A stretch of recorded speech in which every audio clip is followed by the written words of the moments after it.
बिस्मिल्लाहिर्रहमानिर्रहीम। तहरीक इंसाफ ने इस्लामाबाद में दोबारा एहतजाज करने की कॉल दी है। चीफ जस्टिस काजी ईसा फैज़ की रिटायरमेंट की डेट अब आ गई है। जल्द उनकी रिटायरमेंट होने वाली है। वो तारीख क्या है वो भी हम आपसे शेयर करेंगे। और बलूचिस्तान के अंदर कोई 20 अफराद का नाहक कत्ल कर दिया गया है। इन तमाम खबरों की जो तफसील है वो आपसे शेयर करेंगे, लेकिन वीडियो शुरू करने से पहले छोटी सी दरख्वास्त की वीडियो को लाइक और चैनल को सब्सक्राइब करना ना भूलें। तो चलते हैं आज की खबरों की जानिब। सीनियर सहाफ़ी सिद्दीक जान का कहना है कि हुकूमत एक बार फिर इस्लामाबाद में तमाशा लगवाना चाहती है। हुकूमत आईनी तरमीम को दोबारा पेश करने जा रही है।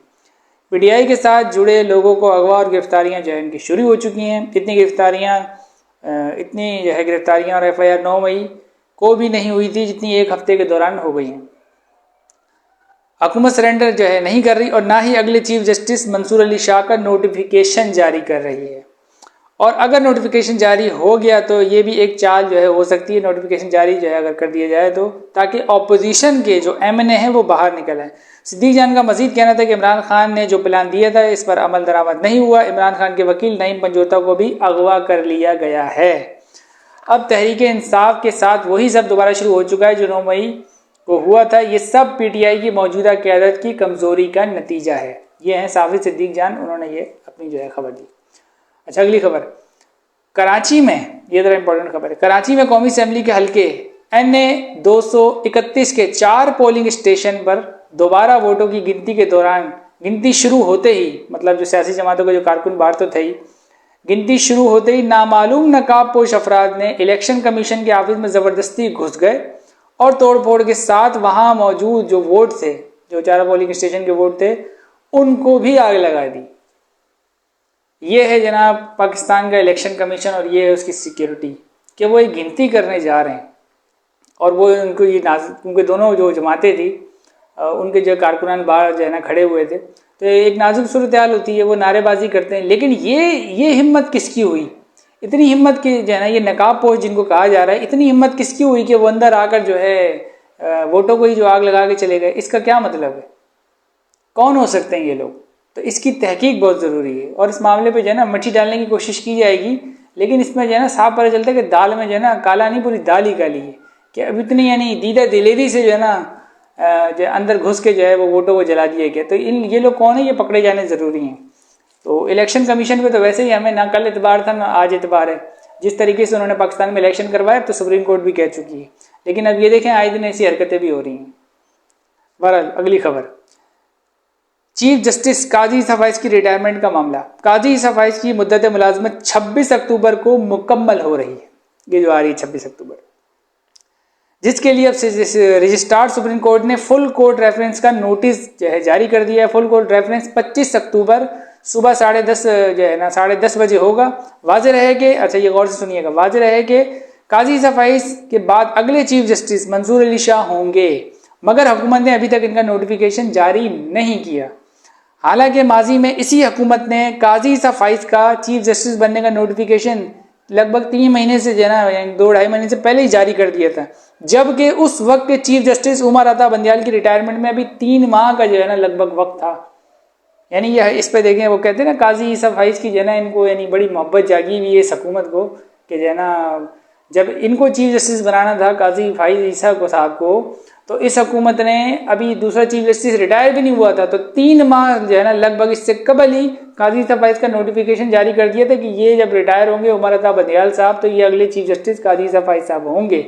लेकिन अब इतना क्लोज आ गया है काजी ईसा फैज़ की 26 उनकी रिटायरमेंट की डेट आ गई है। लगभग कोई 10-15 दिन इस तरीके से रह गए। तो अब तक हुकूमत ने मंसूर अली शाह का नोटिफिकेशन जारी नहीं किया, क्योंकि उनका फोकस आईनी तरमीम पे कि अभी भी कुछ मामला किसी तरीके से निकल जाए और हम काजी ईसा फैज़ को किसी तरीके से अकोमोडेट कर लें, जो बज़ाहिर मुबैना तौर पर हुकूमत के बारे में कहा जा रहा है। क्योंकि काजी ईसा फैज़ ने अब तक हुकूमत को इंसाफ देने में कानून के तहत जो काजी ईसा फैज़ के मुताबिक हुकूमत को उन्होंने इंसाफ देने में अब तक काजी ईसा फैज़ साहब ने कोई कसर नहीं छोड़ी। अच्छा, तहरीक इंसाफ के रहनुमा और अपोजिशन लीडर उमर अयूब का कहना है कि हमें मुसद्दिका इतलात मौसूल हुई हैं कि इमरान खान साहब को अडियाला जेल में मुकम्मल तौर पर अलग थलग कर दिया गया है और 6 अक्टूबर 2024 से इन्हें अपने सेल से बाहर कॉरिडोर में तक जाने की इजाज़त नहीं दी जा रही और इन्हें जो खाना फराम किया जा रहा है वो भी मशकूक है। ये उमर अयूब साहब फरमा रहे हैं। आगे फरमाते मैं इमरान खान साहब की खैरियत के बारे में बहुत फिक्रमंद हूँ। उमर अयूब का मजीद कहना था कि अगर इमरान खान साहब को कुछ हुआ तो इसका जिम्मेदार शहबाज शरीफ, मरियम नवाज, मोहसिन नकवी और इस्टेब्लिशमेंट होंगे। वाज़ेह है कि पंजाब हुकूमत ने 18 अक्टूबर तक इमरान खान से जेल में हर किस्म की मुलाकात पर पाबंदी आयद की हुई है, यानी पूरी जेल पे ही लगा दी है, कोई किसी से नहीं मिल सकता। लेकिन जो अपोजिशन है उसको जो है ना, और बज़ाहिर जो है ना हुकूमत की जैसी अजीब व गरीब किस्म की हरकतें, क्योंकि वो अभी आईनी तरमीम जो है ना उन्होंने पास करवानी है, तो वो यानी कहा जा रहा है कि वो नहीं चाहते कि वो इमरान खान से जो है ना मुलाकात करे, उनसे मशवरा लेके फिर कोई नई एहतजाजी तहरीक वगैरह करे और हम जो है ना आईनी तरमीम जो है ना वो ना कर सकें और हमारे लिए कोई मसला हो। तो कहा जा रहा है ऐसे कि उन्होंने इसलिए जो है ना ये दहशतगर्दी और दीगर चीज़, अब यानी कहने का मकसद है कि जेल में भी सिक्योरिटी के मसाइल हो रहे हैं। ओ भाई कोई तो जगह हो जहाँ सिक्योरिटी का, यानी जेल के अंदर भी सिक्योरिटी के मसाइल हैं।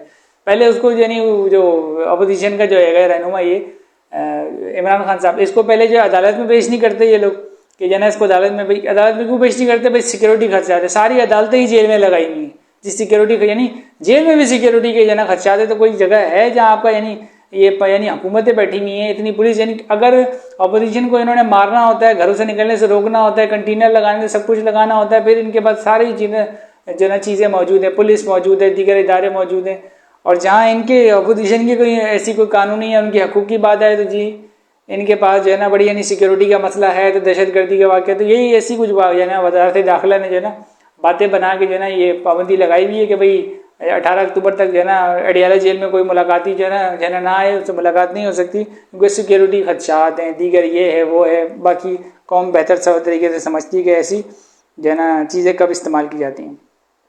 अच्छा, अगली खबर और अफसोसनाक खबर, बलूचिस्तान के ज़िले दक्की में कोयले की कान पर मुसल्लह अफराद का हमला, 20 मजदूर जहाँ भाग और 6 जख्मी हो गए। ज़राए का कहना है कि मुसल्लह अफराद ने कोयले की कान में काम करने वाले मजदूरों को लाइन में खड़ा करके उन पर गोलियां बरसा दी और कान में इस्तेमाल होने वाली मशीनरी को भी आग लगा दी।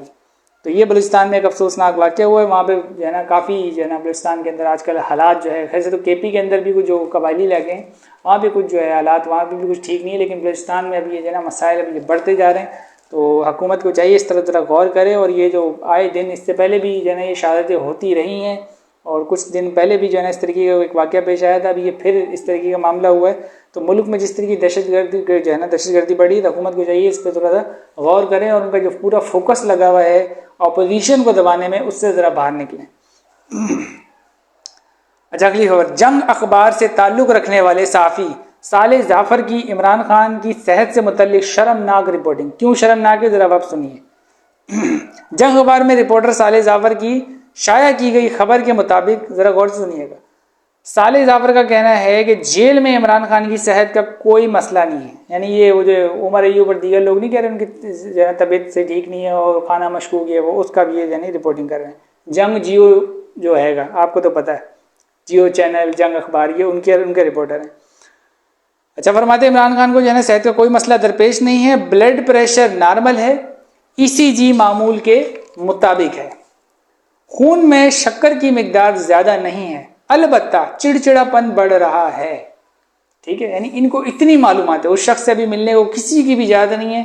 और उनकी पार्टी के जो लोग हैं वो कह रहे हैं कि जो है हमें तशवीश है कि जो है ना उनके साथ जो है ना ज़्यादती बढ़ती जा रही है, इस तरीके का मामला हो रहा है। और इस बंदे को देखें, इसका लेवल चेक करें जो है ना साफ़ी का, कि इसको कहाँ तक मालूमात है कि चिड़चिड़ापन बढ़ रहा है, नफ्सियाती मसाइल पैदा हो सकते हैं।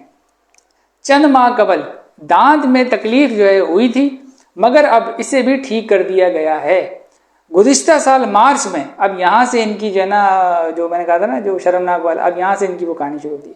गुज़िश्ता साल मार्च में जो है एक यानी ज़मानत कबल वक्त गिरफ्तारी की दरख्वास्त में पुश्त की दर्द और बवासीर की शिकायत की थी। ये इमरान खान साहब के लिए कह रहे हैं कि उन्होंने गुज़िश्ता साल यानी मार्च के अंदर जो ज़मानत कबल वक्त गिरफ्तारी के लिए जो दरख्वास्त लगाई थी, उसमें पुश्त की दर्द और बवासीर की शिकायत की थी, लेकिन जेल आकर इस बारे में नई शिकायत नहीं की। बैरिस्टर सैफ से, वो जो केपी के तर्जुमान है, बैरिस्टर सैफ से इस बारे में रुजू किया गया मगर वो दस्तयाब नहीं थे। अब देखें, वैसे तो सहाफ़ियों की जो है ना वो कुछ इखलाकियात होती हैं, उनका कोई जो है ना एक तरीक़ेकार होता है कि वो बीमारी के ऊपर जो है ना इस तरीके की रिपोर्टिंग नहीं करते, और इस तरीके की यानी बहुत ही पर्सनल किस्म का जो मामला उस पर तो बिल्कुल ही वो बात ही नहीं। कोई छोटी मोटी कि भाई बीमार हैं या कोई जो है ना इस तरीके की जो है ना बात कर लेते हैं नॉर्मल सी, लेकिन ज़्यादा कोई ऐसी कोई पर्सनल किस्म का ऐसा कोई प्रॉब्लम हो तो उस पर वो रिपोर्टिंग नहीं करते। ये सहाफ़ी एथिक्स हैं उनके जो है ये रूल्स एक किस्म का समझ लेंगे। लेकिन इस सहाफ़ी को देख लें कि चिड़चिड़ापन यानी एक होती है सहाफ़त, एक होता है किसी से नफरत, ठीक है ना, उसका इजहार जो है ना इसकी रिपोर्टिंग में। और कमाल की बात ये है कि इसकी ये अजीबोगरीब किस्म की खबर जो है वो जंग अखबार में छपी हुई है, जिसमें ये कह रहा है जी जो है ना उनको पुश्त में दर्द और जो है ना कमर बवासीर का जो है ना उनको मसला रहा। और जो है ना यानी इस तरीके के जैसे नहीं लोग बदतमीजी से कुछ लोग बात करते हैं कि इधर तकलीफ उधर तकलीफ, उस तरीके का जो है ना ये इसने इशारतन उधर बात की है।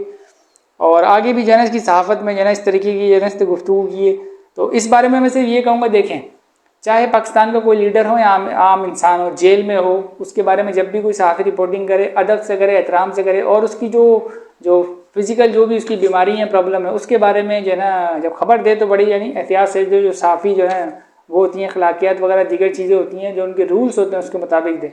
इन साहब के तो जो जाफ़र साले साहब जो हैं इनके, तो मैं जैसी इन्होंने रिपोर्टिंग की उसके हिसाब से मैं इनके लिए सिर्फ इतना कहूँगा कि ये सहाफ़त के बवसीर हैं, बस इनके लिए इतना ही काफ़ी है। अच्छा, अगली खबर, पाकिस्तान तहरीक इंसाफ ने 15 अक्टूबर को इस्लामाबाद के डी चौक में भरपूर एहतजाज का ऐलान कर दिया। तहरीक इंसाफ की सियासी कमेटी ने पार्टी के तमाम तंजीमों का एहतजाज की तैयारी करने का जो है हुक्म जो है उन्होंने जारी कर दिया है कि अब जो है ना वो 15 अक्टूबर को उन्होंने अब दोबारा एहतजाज, क्योंकि वही आईनी तरमीम का जो है ना दोबारा मसला शुरू हो गया है। और जो ये तहरीक इंसाफ जो जमात है इनको और दीगर अपोजिशन को इसमें जो है ना शामिल करना चाहते हैं, वैसे वो होती तो नहीं है, फजलुर रहमान साहब जो है ना इनके साथ को इतना क्लोज नहीं है। बहरहाल इनकी कोशिश है कि जो है ना ये एहतजाज ना हो, और उनको अपने MNAs भी उन्होंने तो जो है ना इस मामले में गायब किए हुए, क्योंकि 63A का जो सुप्रीम कोर्ट का काजी सफाइस का जो फैसला आया हुआ है तो उसके मुताबिक हुकूमत जो है ना अगर कुछ मुबैना तौर पर इस तरीके का मामला हो कि उनके MNAs से वोट दिलवाना चाहते तो ज़्यादा से ज़्यादा नाअहली जो है ना होगी, लेकिन उनका वोट गिना जाएगा यानी आईनी तरमीम हो जाएगी।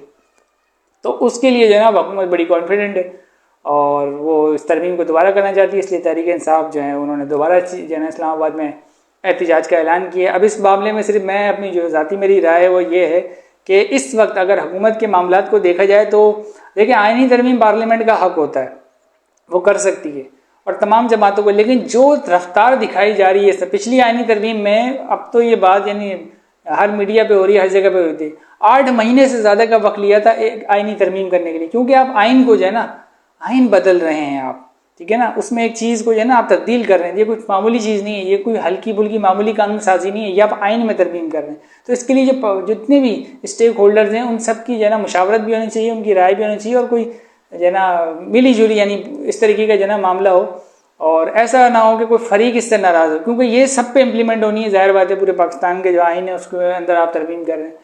लेकिन जिस तरह हुकूमत ने पिछली बार एक जो है ना हफ्ते इतवार को एक वारदात डालने की कोशिश की और इतनी तेज़ी दिखाई, और असूलन तौर पे ये मैंने आपको बताया ना 8 महीने से ज़्यादा लगा, पिछली 18वीं आए हैं वो जब क्या बोलते तरमीम कर रहे थे, तो 8 महीने से ज़्यादा वक्त लगा, हर जगह हर जो है ना कमेटियों में इधर हर जगह मुशावरत हुई, फिर कौमी असम्बली से पास हुआ, फिर जाके सेनेट से पास हुआ। ये जनाब इस बार जो ये हुकूमत थी इसकी नीयत का अंदाज़ा ये लगाएं कि ये दोनों कौमी और सेनेट का इजलास एक साथ बुलाकर ये आईनी तरमीम जो है ना पास करना चाह रहे थे, खैर उस वक्त ये नाकाम हुए, तो इनकी नीयत जो है ना पता चल गई कि भाई ये तो जना मुहैया तौर पे कहा जा रहा है कि ये काजी सफाइज और दीगर कुछ अजीब व गरीब आईनी अदालत, तो ये वो पता नहीं क्या इस तरीके के जो है ना ये मामला करें जिसमें काजी सफाइज सर फहरिस्त थे जो हुकूमत को भरपूर इंसाफ देते हैं, तो उनके बारे में भी कहा जा रहा था उनको ये एक्सटेंशन देना चाहते हैं, क्योंकि नोटिफिकेशन यानी इनकी हर जगह पर इनकी नीयत का फुकदान है।